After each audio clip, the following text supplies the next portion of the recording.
नमस्कार।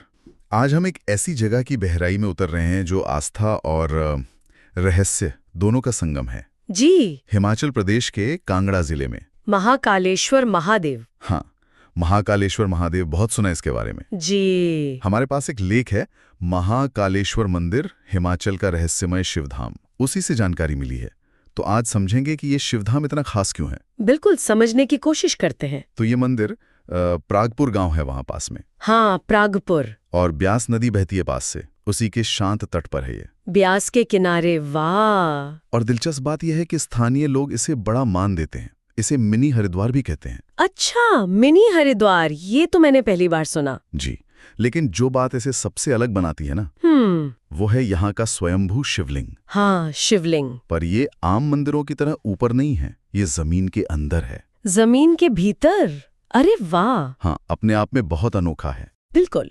और शायद यही भूमिगत स्थिति से एक खास, मतलब एक रहस्यमयी एहसास देती होगी, जैसे प्रकृति खुद उसे सहेज रही हो। सही कहा। ये जगह सिर्फ एक मंदिर नहीं लगती फिर, बल्कि ब्यास के किनारे जैसे कोई गहरी आध्यात्मिकता का केंद्र हो। बिल्कुल। और इस शिवलिंग से जुड़ी एक मान्यता तो और भी चौंकाने वाली है। अच्छा, क्या? कहते हैं कि ये हर साल धीरे धीरे नीचे धंस रहा है। नीचे? कितना? बस जौ के एक दाने जितना, बहुत धीरे। अरे, जौ के दाने जितना हर साल। हाँ, और इस मान्यता का जो मतलब है ना, वो बहुत गहरा है।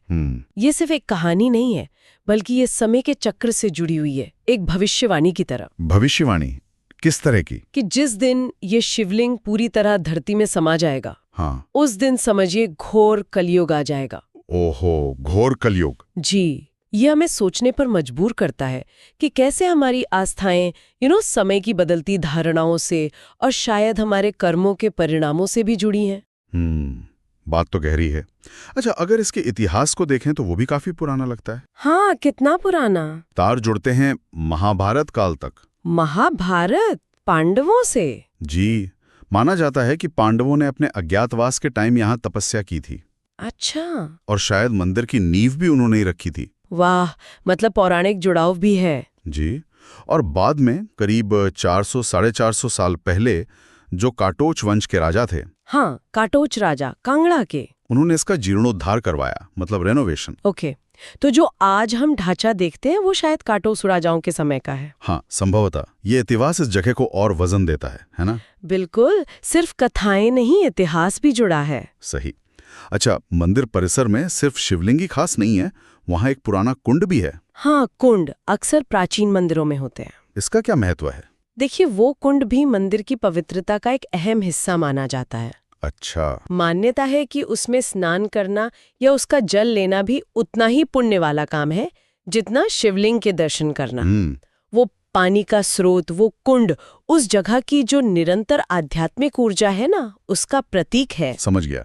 एक और बात पता चली जो मॉनसून से जुड़ी हुई है। बारिश के समय क्या होता है? कहते हैं कि जब बारिश ज्यादा होती है और ब्यास नदी में बाढ़ जैसी स्थिति होती है, हाँ, उफान पर होती है, तो नदी का पानी, उसकी धाराएं बढ़कर बड़े रहस्यमयी तरीके से शिवलिंग तक पहुंच जाती हैं। क्या आप बात करें, शिवलिंग तक जो जमीन के नीचे है? जी हाँ, और फिर धीरे धीरे पानी उतर जाता है। अरे वाह, ये तो अद्भुत है, जैसे प्रकृति खुद महादेव का अभिषेक कर रही हो। बिल्कुल। ये नजारा तो यकीनन उन लोगों के लिए कभी ना भूलने वाला अनुभव होता होगा जो इसे साक्षात देखते हैं। हाँ, बिल्कुल। और शायद यही सब चीजें हैं, वो शांत माहौल, वो ऊर्जा, नदी का किनारा, ये अनोखी मान्यताएं, प्रकृति का ये खेल, ये सब मिलकर ही इस जगह को इतना शक्तिशाली और आकर्षक बनाते हैं। सही। ये सिर्फ दर्शन करने वालों को ही नहीं खींचती, बल्कि जो लोग शांति खोज रहे हैं या साधक हैं, वो भी यहाँ आते हैं। तो अब अगर हम सारी बातों को एक साथ देखें तो महाकालेश्वर महादेव मंदिर कई वजहों से महत्वपूर्ण है। जी बिल्कुल। पहला,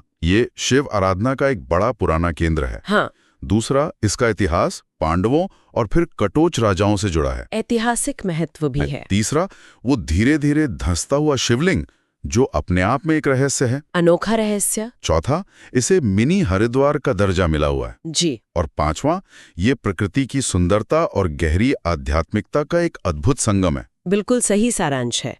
पर यहाँ रुककर एक विचार आता है मन में। हाँ, बताइए। अगर हम एक पल के लिए धार्मिक आस्था से थोड़ा हटकर सोचें, तो ये विचार कि एक पवित्र प्रतीक, एक शिवलिंग धीरे धीरे धरती में समा रहा है, यह हमें किस बारे में सोचने पर मजबूर करता है? मतलब क्या ये सिर्फ समय की गति का संकेत है, या हमारी बदलती हुई सांस्कृतिक मान्यताओं का, या फिर शायद ये प्रकृति की अपनी चाल, उसकी अस्थिरता या बदलाव का प्रतीक है? सोचने वाली बात है ना? हाँ, ये विचार तो काफी गहरा है, छोड़ जाता है सोचने के लिए। जी।